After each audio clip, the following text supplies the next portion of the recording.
دولة فدرالك الصومالية أيام مشاريع كفلونيسا وقوي قلبات أما مامل كجونو جوسد الصومالي لان لما بحي مشاريع ذا أول قد لقى فلين جري هدي نقطة دريقيو هدي نقطة بيجلين هدي نقطة مشاريع كلو فربضن لكن إن بدن ولا قرين جري لكن هذا واحد صائف بحي إن مشاريع ذا مرة ما أنا قرن إلا الشاعيو runtii waxa loo qabto dadka la magac baxay Soomaaliland ama maamulka gooni goosodka maxaa keenay waa markii su'aasha ama sababtaas maxaa keenay waxa keenay waxa markii ay isu moodeen inay dal gooni ka ah Soomaaliya oo la aqoonsaday oo Israa'iil baan aqoonsatay oo dal gooni baan nahay markay yiraahdeen ayaa waxa waay runtii la shaaciyay wixii ka horreeyay waxay iska ahayn maamul runtii waxa waay iskii isu maamulo Musubiixi iyo ragii ka horreeyay oo dhan oo Siraay iyo ragga ka sii horreeyba laakiin hadda waxa waa waxayba ismoodeen inay dawlad yihiin marka hadda waa waxyaabaha keenay in la shaaciyo wax allaala wixii waxa waaye World Bankiga iyo howlo kasta ee soo mara ee runtii laga hirgelinayo waqooyi galbeed ama Somaliland maamulka la magac baxay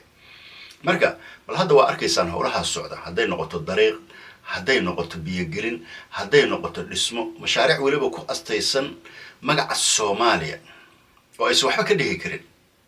laakiin waxa in badan waxa lagu ixtiraamay in waxa waay maamul goori isu taagan oo maadaama heshiisay wada socdaan oo isu soo dhawaansho iyo wax uun ma taqaanaa bal hal xeeriyo wax badan waa runtii in badan wax waa la xeeriyo laakiin hadda markay arkeen inay wax xadka ka baxeen oo dawladnimo iyo waxa waay caalamkii iyo Israa'iil waxa waay ay moodeen inay wax adduunyada kala hayso oo ay aqoonsi wax walba waxa waay bal waa kaas hadda bal World Bankiga iyo mashaariicaha laga hirgeliyay magaca Soomaaliya ku soo baxa bal waa kaas halasi hadday noqoto tan hawada xataa lacagaha ama aviationka lacagaha ka soo xarood waxay ku soo dhacdaa qadasnad Soomaaliyeed ay ku soo dhacdaa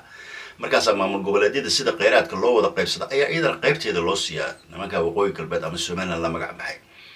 marka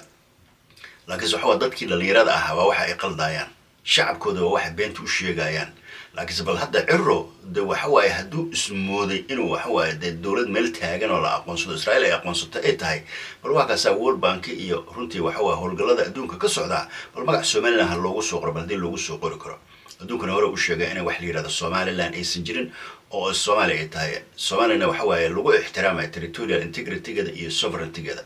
dal hadduu kala baxayna waxa lagu kala baxaa xeerar caalami ah lagu kala baxaa labada dal inay soo heshiiyaan